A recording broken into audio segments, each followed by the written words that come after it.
Thank you very much, Ailbhe, and good afternoon, ladies and gentlemen. It's lovely to see such a good crowd for such an important launch as today's just present here, particularly on a wet and rainy day in the dark parts of November.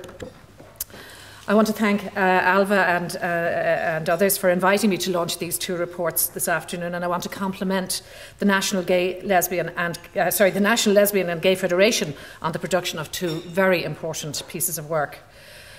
We in the Equality Authority are very pleased to be associated with that work.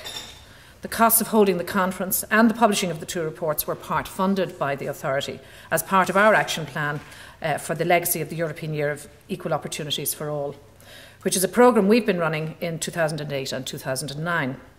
I want to take this opportunity to acknowledge that the other parts of the funding was from the European Commission through a programme named Progress.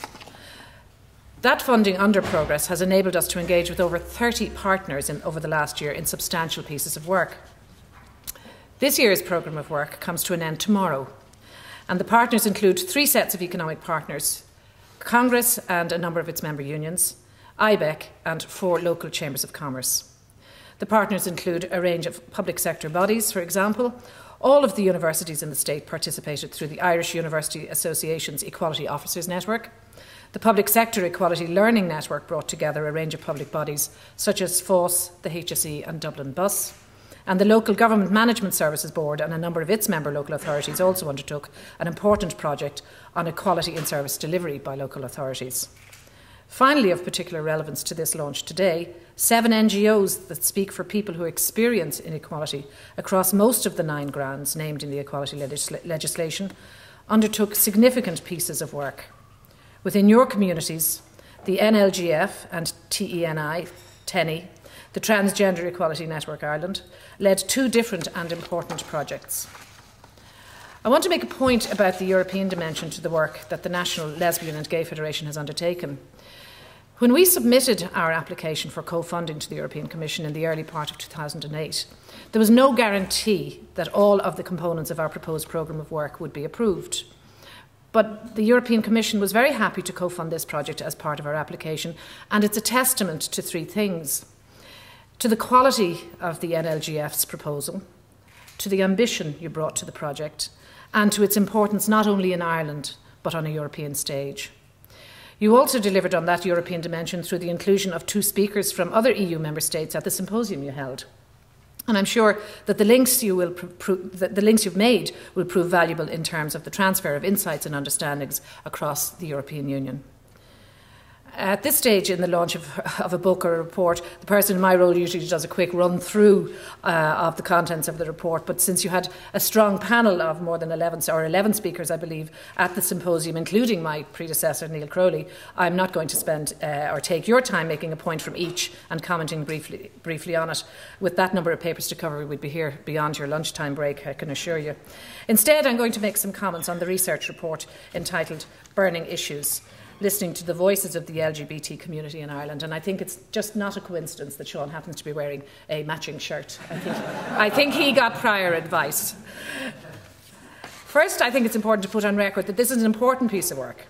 It's important because the NLGF went out to your community and asked the members of that community to say what they feel are the burning issues for lesbian, gay, bisexual and transgendered people in Ireland today.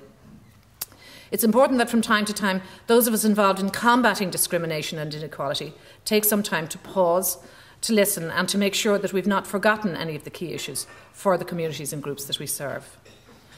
My second point is about the findings of the open-ended questions in the research. These findings tell us that most of the burning issues identified by individuals in the LGBT communities are indeed being dealt with by our different organisations. The Equality Authority, which on the one hand is a statutory body, and on the other hand bodies like the NLGF, Glen and Belong To Youth Services are working on a range of issues. These issues include work by the NLGF and marriage equality on civil marriage and partnership rights.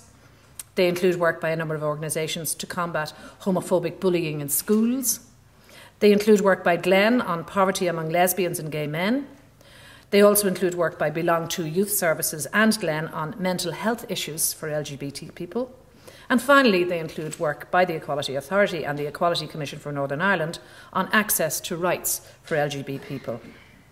The research shows that all of this is genuinely important and that the lesbian, gay, bisexual and transgendered communities want these issues to be addressed.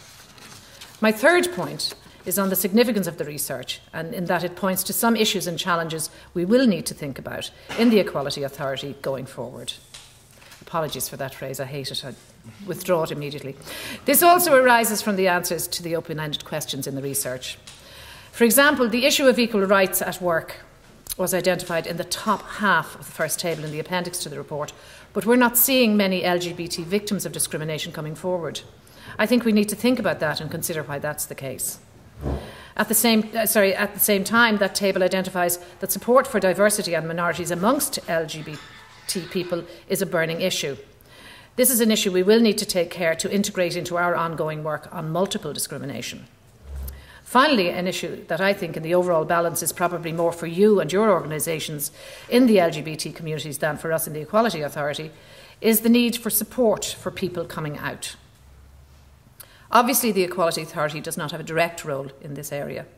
However, at the policy level, it is an issue for us, particularly in our work with the education sector. And I'm pleased to report that we do put this on the agenda in our work with that sector. Indeed, it arises in work we're currently doing on training for second-level schools in partnership with the National Association of Principals and Deputy Principals and with Glen and Belong To. Of course, you may disagree with me on any or all of those three specific points about the significance that I've attached. However, I do think you'd agree that the research has identified concerns that certainly need to be considered. In conclusion, I want to thank and congratulate NLGF for its excellent work. I'd like to pay particular compliments to Dr. Seán Denyer, to Orla Howard, to Olivia McAvoy and to Ciarán hUltacháin for their work on the research publication, and to Ciarán hUltacháin and Ailbhe Smyth and the speakers at the symposium last May for their contributions to the debate on same-sex marriage and the proceedings which are being published today. I'd also like to congratulate Fionnán Healy for his excellent work on the design of the reports. Thank you very much for your attention.